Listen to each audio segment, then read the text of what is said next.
avons commencé la conférence de presse avec le sélectionneur gabonais Thierry Guelenam-Ndima. On a l'habitude d'essayer effectivement de mettre mon téléphone sur le bloc, s'il vous plaît. Alors, coach 4-2 à 1, ce n'était pas le scénario attendu ce soir. Bonsoir à tous, effectivement. La déception, bien sûr, du score. Après, il y a un contenu, pour le terme de contenu. Et pour moi, la conclusion, c'est que l'équipe la plus réaliste a gagné le match. Et quand vous perdez 4-1, on est tenté de dire que l'équipe est déçue. Après, moi, je parlais tout à l'heure du contenu. Je pense qu'à long terme, nous n'avons pas su résoudre le problème sur l'agressivité positive. Nous avons, au départ, regardé le ballon joué. Nous n'avons pas su gérer la profondeur. Et après, celui qui arrive assez vite, cette gestion des pénaltys, aujourd'hui, je ne peux pas émettre un commentaire objectif parce que je n'ai pas revu les actions. J'attends de voir. Je sais qu'il y a un de mes analystes qui était mieux placé pour moi, qui me dit pour lui, ça ne se sait pas. Bon, après le ballon joue à la maison, il y a la probabilité d'un arbitrage maison. Je n'ai pas envie de m'appesantir sur la prestation de l'arbitre. Je préfère dire que nous, on n'a pas pu gérer la profondeur en début de match, on a regardé le ballon jouer. Quand on a essayé de corriger ça, on a eu un autre d'avant. Puis après, vous savez, quand vous êtes déjà mené si tôt, ça change totalement votre plan de jeu. Vous jouez un peu contre nature. Voilà, à mon sens, ce qui n'a pas fonctionné. Je vous disais, la différence entre moi et vous, c'est que vous avez la possibilité de poser les questions après coup, après le constat. Moi, je dois prendre des décisions. Je dois ensuite les assumer comme je le fais et justifier. Si avant le match, vous savez que si on sait que la profondeur ne va pas être gérée, on ne sera pas agressif, on ne le fait pas. Je ne suis pas devant. Donc, à mon sens, oui,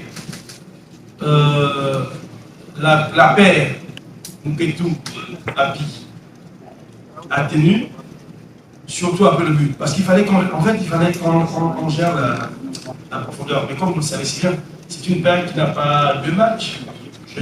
Si mes souvenirs sont bons, je pense même que c'est la première fois qu'Apinamoy et Mouketou jouent ensemble.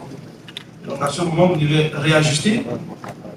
Et en ajustant, il faut tenir compte des caractéristiques de l'un et des défauts des autres. Voilà, à mon sens, la difficulté qu'on a eu avec cet axe. Quand on fait un changement, je pense que le verre est déjà dans le fruit. Il faut pondérer le score, qu'on se découvre un peu plus. On s'expose finalement à cette équipe qui avait beaucoup de certitude, surtout son jeu de retournement de passe, d'appui soutien et la recherche du troisième homme. À droite et à gauche. Il n'a pas d'autre choix que de continuer à pédaler, sinon ils sont dans une position où le Maroc est déjà qualifié en tant que pays organisateur. Nous avons l'obligation de résultats chez nous. Ça passe déjà par mardi, donc ça veut dire qu'on doit être capable aujourd'hui de remobiliser, corriger. En si peu de temps, il faut faire de la vidéo, regarder ce qui n'a pas marché pour essayer d'être au taquet mardi à Franceville. C'est un impératif de victoire. De toute façon, on sait que la qualification de la CAN 2025 passe par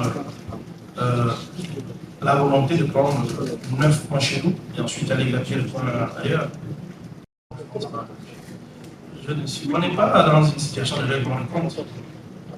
On n'est pas dans cette situation de règlement de compte. Il faut exposer un joueur. Je pense que la défaite, elle est collective. Il ne faut pas chercher ici les coupables, ce qui n'a pas. À la limite, je comprendrais que vous, les journalistes, vous trouviez des défauts dans la stratégie, dans le choix des hommes de l'entraîneur, dans la tactique. Tout ça s'explique. Mais le raccourci qu'on prend, il est tout simpliste. Penser qu'un joueur a joué les internautes, tout ça c'est la volonté. Les gens ont le droit de dire ce qu'ils pensent, sauf qu'ils ne sont pas tenus des faits. Xavi a joué parce qu'avec Xavi, Touba et Denis, nous avons beaucoup de possibilités de vitesse. Vous savez que le Maroc avait cette difficulté de pouvoir défendre, parce que la défense, ça s'est vu. Dès qu'on avait réussi à sortir du premier pressing, il y avait 60 mètres dans leur. On les utilisait, on avait beaucoup de vitesse avec Xavi.